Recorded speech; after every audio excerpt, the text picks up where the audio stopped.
six-figure milestone can sound a little daunting and intimidating. So in order to make it more manageable and easier to visualize, we must break this goal down into smaller bite-sized chunks that we can work towards. Any big goal is more manageable when we break it down into smaller steps. So if you want to make your first six-figure income, this means you will have to make $50,000 every 6 months, which is $25,000 every quarter, which comes down to $8,333 every month, which works out to be just over $2,000 per week or $278 per day.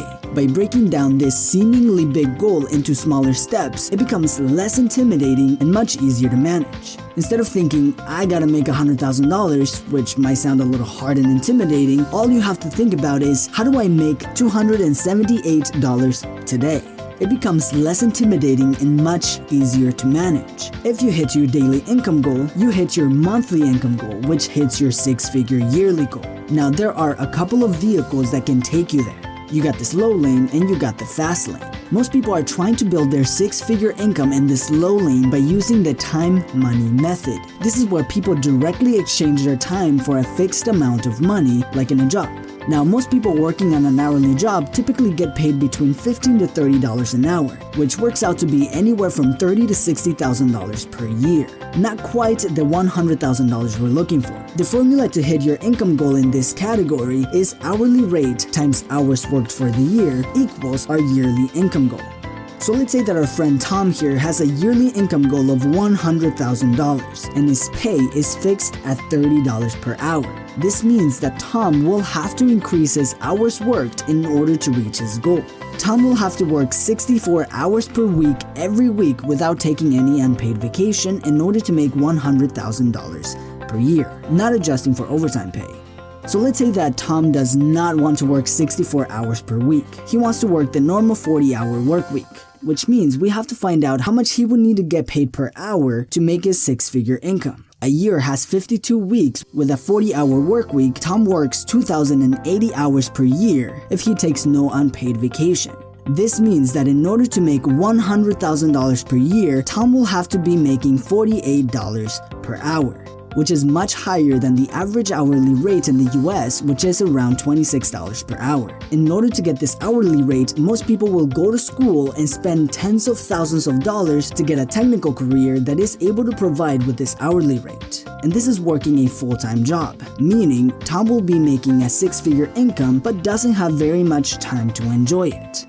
Now, let's say that Tom wants to cut his working hours by half and only work 20 hours per week.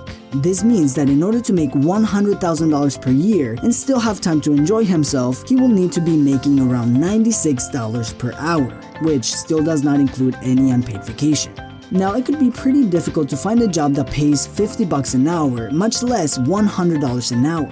But this is how most people do it. That is why the six-figure milestone seems pretty far away for the majority of the population. Now, on the other hand, we have the fast lane, the way many people hit their first six figures. This is what we call the skill income method. So let's take a look at our six-figure per year breakdown again. Let's say that you sell a product for $100. This means that you will have to sell 1,000 units of this product for the entire year. This breaks down to 84 units per month, 20 units per week, and 3 units per day. So what if you sell a product for $500? This means that you will have to sell 200 units for the whole year, 37 units per month, 4 units per week, and less than a unit per day. Now, what about a $2,000 product? Well, you would only have to sell 50 units per year, 4 to 5 units per month, and about 1 unit per week, and you will have your six-figure income. See, the reason why we call this the skill income method is that here you are not exchanging your time for a predetermined pay. It's based more on your skill. This method is considered the fast lane because a lot more money can be made in a single transaction than we can make in an hourly wage, which makes it much easier to get to the six-figure. To anyone are: number 1, people buy emotionally. If you learn and understand what gets people emotionally buying, you'd be able to sell just about any item to them. See, people buy emotionally and justify it logically. If you've ever seen someone buy a new car, for example, you will see that they will give many logical reasons why they bought the car. But the reality is that they were already emotionally invested in the car way before they came up with the reasons why they bought it. Number 2. Actually caring for the customer. One of the many reasons why car salesmen get a bad rap is because people consider them to be unauthentic. This is because many, not all, but some only care about making a commission. And because the salesperson does not care much about the client, they do not make a good impression on the buyer. Caring about the well-being of the customer and selling them something that will deliver value will not only help you be naturally more authentic and make sales faster, but also gives you the happiest customers because you actually delivered value to them. Number 3. People resonate with stories and values, not features. See, there's a difference between selling why these shoes are the best shoes in the world by telling all the features the shoe has versus telling it with stories and principles. If you say that this shoe is the best shoe in the world because it has the best technology and was optimized for performance and it was made with the highest quality materials, you might not impact very many people.